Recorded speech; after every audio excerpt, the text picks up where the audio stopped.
बेटा, तो सितंबर 26 के अटेम्प्ट के लिए कुछ 50 दिन बचे, लेकिन यार मैं ऑब्जर्व कर रही हूँ अभी तक वो सीरियसनेस नहीं है आपके अंदर, अभी तक वो फोकस नहीं है, कंसिस्टेंसी नहीं बन पा रही आपके अंदर।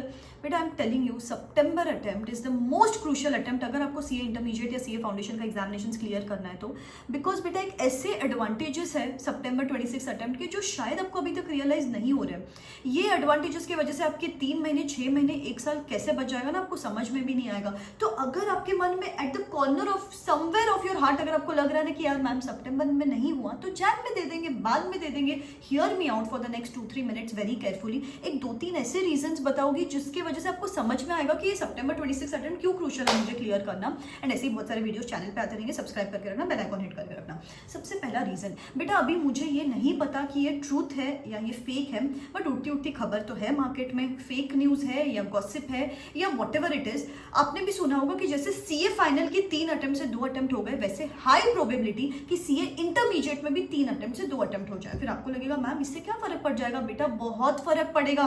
बेटा 6 महीने में एक एग्जाम्स देना वर्सेस 4 महीने में एग्जाम देने में जितना फर्क है ना, मैं आपको बोल नहीं सकती हूँ। अब अभी आपके पास लिबर्टी है, फ्लेक्सिबिलिटी है कि एक ग्रुप एक अटेम्प्ट में दे दो, दूसरा ग्रुप दूसरे अटेम्प्ट में दे दो, 4 महीने में तो अगला अटेम्प्ट आ जाएगा। अभी एक अटेम्प्ट में अगर फेल भी हो जाते हो तो आपको पता है 2-3 महीने में आप इमीडिएटली दे सकते हो एग्जामिनेशंस। लेकिन जब वो 6 मंथ का साइकिल शुरू होता है ना, आपको दिखता है आधा साल वेट करना पड़ेगा to become a CA finalist again. आधा साल वेट करना पड़ेगा, ये सिर्फ एक ग्रुप बचा है, एक सब्जेक्ट बचा है, 2 सब्जेक्ट बचा है टू क्लियर इट अगेन। इतने सारे बच्चे, सिर्फ 2 सब्जेक्ट बचे, एक ग्रुप बचा है, पूरा 6 महीने वेस्ट हो जाते हैं। तो बेटा ये लिबर्टी जो है, ये एडवांटेज है, ये हिडन है एंड यू नेवर नो कब ये एडवांटेज आपके हाथ से चला जाएगा। Because you never no, ICI कभी भी 3 अटेम्प्ट के 2 अटेम्प्ट कर दे, यू नेवर नो। तो प्लीज जब तक ये प्रिविलेज है उसको यूटिलाइज करो। सितंबर अटेम्प्ट है आपके लिए गोल्डन टाइम में टू क्लियर। नंबर 2 रीजन बेटा, मैंने हमेशा देखा है the second half of the year is the most distracted part of the year. मैं इतने सारे बच्चों को मेंटोर करती हूँ यार, 7 साल से बच्चों को मेंटोरिंग कर रही हूँ, मुझे पता है first half of the year students are focused. क्यों लोग बोलते हैं मैम नवंबर अटेम्प्ट डिफिकल्ट होता है, क्यों लोग बोलते हैं मैम जैन अटेम्प्ट डिफिकल्ट होता है? इसीलिए बोलते हैं बिकॉज वो डिस्ट्रैक्टेड होते हैं उस टाइम पे,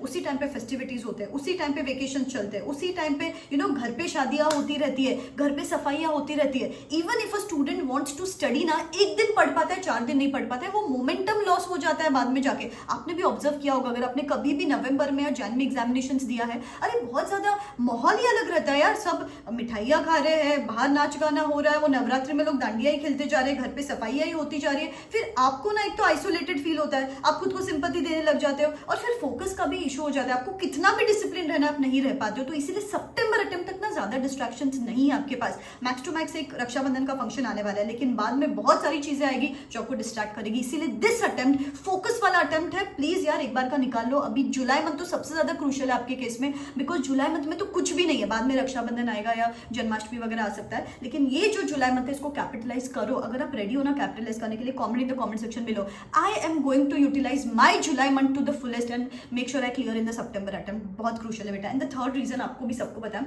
इनकम टैक्स एक्ट चेंज होने वाला है। अभी there is nothing to fear about, ज्यादा चेंज से डरने की जरूरत नहीं, इतने ज्यादा कुछ हेवी चेंजेस नहीं रहेंगे। बट बेटा एक कंफर्ट रहता है ना, जो अभी तक आपने जिस बुक से पढ़ा है, जिस नोट से पढ़ा है, जो क्वेश्चंस मार्क किए हैं, जो फ्लो चार्ट्स बनाए हैं, अभी फैकल्टीज भी नए नोट्स रीडिजाइन करेंगे, नए क्वेश्चंस आएंगे, फिर एक नए बुक से पढ़ना ऑल टुगेदर उतना कंफर्ट एस्टैब्लिश नहीं हो पाता है। तो प्लीज जो बुक से पढ़ते आए हो उससे एक बार पढ़ के खत्म करो ना एग्जामिनेशंस। तो बाद में नए बुक्स लो, नया एक्ट पढ़ो, उसमें से किस टाइप के क्वेश्चंस आएंगे आपको नहीं पता, तो उससे बेटर है let's get done with this in the upcoming attempt. जिस भी एंगल से देखो, नया सब्जेक्ट आ रहा है, नया कोर्स स्ट्रक्चर चेंज होता है या व्हाटएवर इट इज। 2028 में वैसे अपकमिंग ड्यू है आईसीआई का स्ट्रक्चरल चेंज, उसमें अगर वो 3 अटेम्प्ट का 2 अटेम्प्ट कर दे, you never know. Already tax act भी चेंज हो रहा है, बाद में डिस्ट्रैक्शंस भी है, तो एक बार का क्लियर कर लो ना बेटा अपकमिंग अटेम्प्ट में। प्लीज बेटा this is the right time, let us pick those books and start studying, because ये अटेम्प्ट गोल्डन अटेम्प्ट है।